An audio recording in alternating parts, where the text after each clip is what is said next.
Au programme aujourd'hui, un marché des technologies sur le point de s'emballer, une nouvelle rumeur qui concerne Apple et enfin les derniers jours d'un logiciel mythique. Bonjour à toutes, bonjour à tous, bienvenue dans le Newstech Hebdo, votre magazine des nouvelles technologies, un magazine que je vous présente encore et toujours depuis les installations du Nasdaq à New York.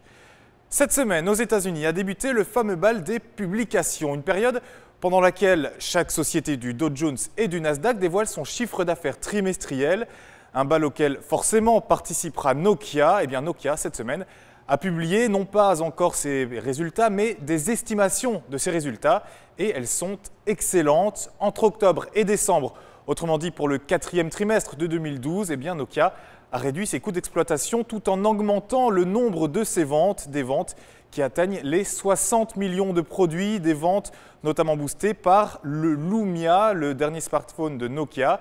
Il s'en est vendu pas moins de 4 millions en l'espace de 3 mois seulement. Bref, une fin d'année exceptionnelle pour Nokia qui pourrait peut-être en 2013 venir titiller les deux incontournables du marché des smartphones, à savoir Apple et Samsung. Ces prévisions ont en tout cas fait bondir le titre de Nokia de plus de 10% en à peine quelques heures. Et puis, pour clore ce chapitre des résultats trimestriels, de nouvelles prévisions, celles de Samsung justement, des prévisions monumentales.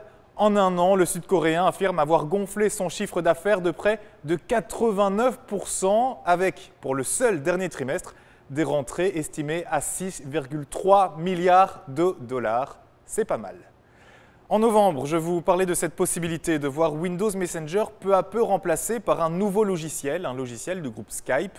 Eh bien, cette semaine, Microsoft a confirmé l'information. Une date de transition a même été dévoilée, il s'agit du 15 mars. Donc, dans presque 2 mois, jour pour jour, la fameuse plateforme Windows Live Messenger disparaîtra à jamais de nos écrans. Alors, pour les plus férus d'entre vous, les fidèles des fidèles, rassurez-vous, rien ne changera d'un point de vue pratique.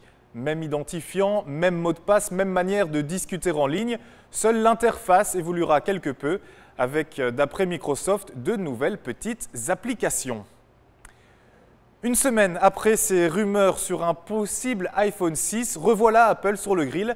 Ce jeudi, le Wall Street Journal a en effet laissé entendre qu'un iPhone bon marché pourrait bientôt être fabriqué. Alors comment un iPhone, qui est tout de même un produit de luxe, comment un iPhone peut-il devenir un iPhone bon marché? Tout simplement en utilisant des matériaux moins coûteux, comme pour l'écran par exemple. Un projet sur lequel Apple n'a pas souhaité s'exprimer, mais qui, selon le quotidien, existerait bel et bien.